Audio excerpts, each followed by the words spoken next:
Welcome everyone. I'd just like to start by acknowledging that we're meeting on Wurundjeri country tonight, that this land was stolen and sovereignty was never ceded, and that this always was and always will be Aboriginal land.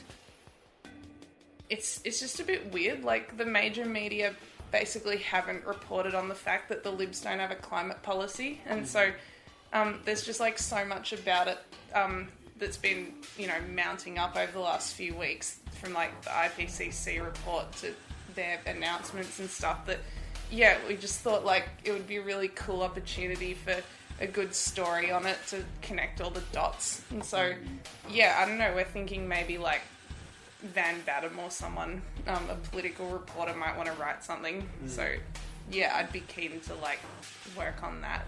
But I've written a third of an article on Twitter about it. It wasn't just like a yup, it was like a paragraph. Like there's definitely the conversation there. Someone just needs to bring it all together and like get it out to more voters.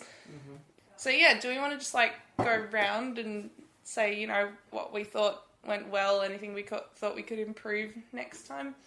It was really fun. Like, it was a really fun action, and people like were buzzing afterwards, and everyone was telling me like, oh, it was so good. Like, I had a few people say to me, this is the first political action I've ever done. What? And Who I were can't they? stop smiling and I'm buzzing. I had two friends that went that, as far as I know, haven't been involved in anything, and they really, really enjoyed it. Yeah. Oh, that's so good. Yeah. Super low barrier to entry. As long as you can get there, you could participate. And we managed to get the numbers. Everyone pulled together in the team really well, and obviously when it's a grassroots organised event, it's always going to hang pretty loose. But thanks to John and David for staking out the space, choreographer, getting the planning permit, and everyone else. It was just really well done. I kind of choreographed it. It did itself, really. I just needed to No, mate, ask you people. were awesome. I just asked people to line up in groups of 5, which is just easy to do, and then got them it really took moving out. A It while was, to get their head around. it was so easy to do, and people just love this kind of action, and so they're more than happy to help. So if anybody's interested in choreographing, there's nothing to it really. Everybody wants to work with you. I thought it was great, and it was like an awesome organisational effort from Anna and like everyone, but like Anna in particular. Really interested that so many people RSVP'd or showed interest online, but didn't end up showing up. And I'm just thinking about like how we can increase the amount of people who say they're going to come and then actually come. Like if we'd said there will be a vegan barbecue, or there will be, or if we like posted a map for transport. I'm not really sure, but like maybe some stuff we can think about that for like the next thing we do. St. Kilda's like a little out of the way, but I don't think it's something that like we did wrong. It's just like how can we make it as easy as possible for people to be like, oh okay, I'll just duck down. Yeah, I thought it was awesome. It was like super high energy, and now that we've got that photo, we can use it for so many things. And I love that, like, that head in the sand thing has been done before, but we put our own spin on it, and it was really awesome. And We had a really diverse crowd too. Yeah, and it was cool collaborating with Bayside Climate Action and all those other groups. Good time for a coordinator update. Cool. Well, so just as a bit of background for you, Olivia, like basically this year it's been an election year, so the Act on Climate Collective have been using that to kind of advance climate policy and build the case and the expectation for governments to actually invest in climate solutions. They invest in healthcare, they invest in roads, they invest in public transport and health and education. Climate should be one of the things that governments invest in. And on the other hand, as we're like heading towards polling day, we want to make sure that the community understands what parties are committing to what. Even though we've been on their case all year long, the Liberal Party and the National Party have failed to develop a climate change policy. Yeah.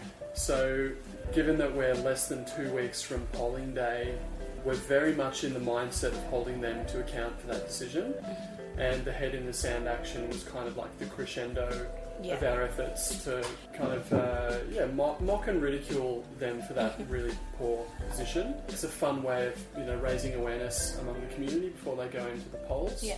And people, voting started today, so it was kind of the perfect moment to do that intervention. This week we're very much in a position of preparing for the final week before bulk of the public will cast their ballots. And we're going to do that in style, so we're going to have a week of actions, and we're just going to be popping up where it makes sense, in marginal Liberal held seats, in electorates where the Liberals want to win, a seat from Labor or the Greens, and just make sure that climate is part of the conversation and on people's minds when they go into the poll.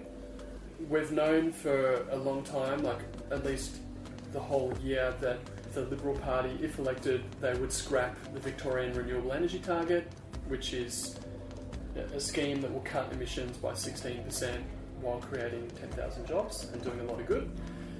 But only this morning they announced that they will, if elected, do like a bulk purchase of 500 megawatts worth of new power generation.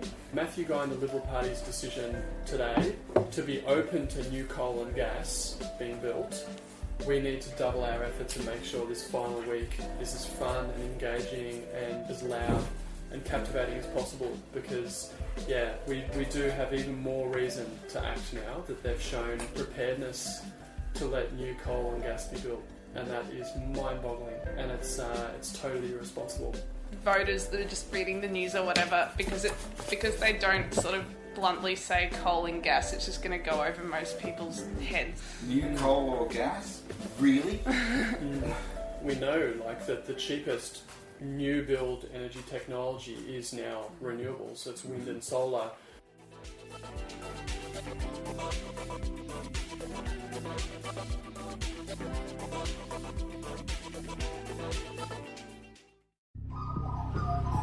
The Climactic Collective.